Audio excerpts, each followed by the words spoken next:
પ્રકાશના પર્વ દિવાળી પર શહેરીજનોએ પોતાના ઘર તથા ઓફિસના આંગણા સુશોભિત રંગોળીથી સજાવ્યા છે।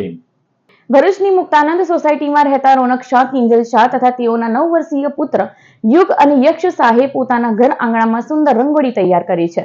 આ નાના બાળ કલાકારોએ અયોધ્યામાં દીપાવલી પર્વની ઉજવણીનું સુંદર નિદર્શન રંગો દ્વારા કર્યું છે।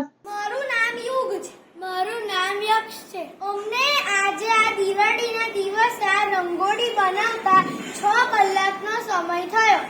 આ અયોધ્યાનું રામ મંદિર અને આ રામ ભગવાન અને સીતા માતાની રંગોળી છે। જય શ્રી રામ। बजाओ ढोल सा